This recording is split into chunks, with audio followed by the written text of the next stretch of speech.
እንደምናችሁ ልጆች ደህና ናችሁ? ዛሬ ደግሞ ይዤላችሁ የመጣሁት ተረት ጉጉትና ፌንጣ የሚል ነው።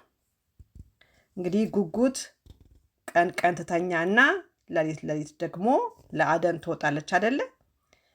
አንዲት ጉጉት በጣም በእድሜ የገፋች ነበረችና ቀን ላይ ተኝታ እያለ አንዲት ፌንጣ ትመጣና እዛ አካባቢ በቃ መዝፈን ትጀምራለች፣ መጫወት ትጀምራለች። አላስተኛ አለቻት። ከዛ ኋላ ጉጉቷ ከተኛችበት የተቆረቆረ ዛፍ ግንድ ውስጥ ትወጣና እባክሽ እንድተኛበት ታየኛለሽ፣ እኔ ደክሞኛል፣ በእድሜ የገፋሁ ነኝ እና አትጩሂ ትላታለች። ከዛ በኋላ ፌንጣዋም እንዴ እኔም ልክ አንቺ ቀን መተኛት መብት እንዳለሽ እኔንም ቀን ለመስፈን መብት አለኝ ብላ ትላታለች። ከዛ በኋላ እንዲያውም ድምጿን ከፍ አድርጋ መስፈን ቀጠለች።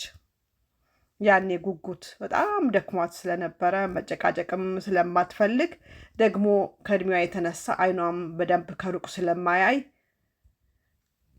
መጨቃጨቁ ይቅርብኝና ምን ላድርግ ብላ አስባ እንዲያውም በቃ እንግዲህ ከነቃሁ አይቀር ያንቺን ዘፈን ማዳመጥ ይሻለኛል።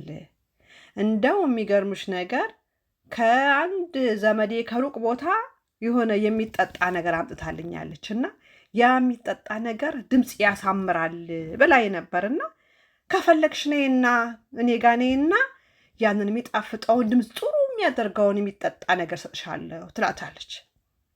ከዛ በኋላ ፌንጣዋ ያንን ነገር ብትጠጣ ድምጿ ይበልጥ ጮክን ይላል፣ ያምራል ብላ አስባ እሺ እመጣለሁ ትላለች።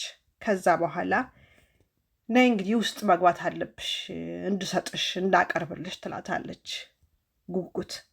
ከዛ በኋላ ፌንጣ ልክ ዘላ የጉጉት ቤት ልትገባ ስትል ጉጉት ደግሞ አይኗ የደከመን ቢሆን ግን ከቅርብ ማየት ስለምትችል ልክ ፌንጣዋ እዛ ጋር እንደደረሰች ስታቅ ዋጥ ታረጋታለች። ከዛ በኋላ ገብታ እንቅልፏን ተኛች ይባላል። አያችሁ ልጆች፣ አንዳንድ ጊዜ ዝም ብሎ የሚያሞግሰን ሰው አዎ በቃ ጓደኛችን ነው ብለን ማሰብ የለብንም። አንዳንድ ጊዜ ዝም ብሎ በባዶ የሚያሞግስ ሰው ለእኛ ጥሩ ሰው ላይሆን ይችላል። ስለዚህ አሁን አያችሁ፣ እሷ ሞገሳ ብቻ ነው ያየችው። እንዴት ጉጉቷ እንደተበሳጨች አላሰበችም። ጉጉቷ እንደዛ ስትል በቃ እኔ ካሁን በኋላ ይበልጥ ጮሃለሁ፣ እንደፈለግኩ ዘፍናለሁ ብላ የገባችሁና መጠንቀቅ ያስፈልጋል። እንግዲህ የዛሬ ተረት ይሄ ነው። በሚቀጥለው ሳምንት ደግሞ እስከምንገናኝ ደህና ሁኑ ልጆች።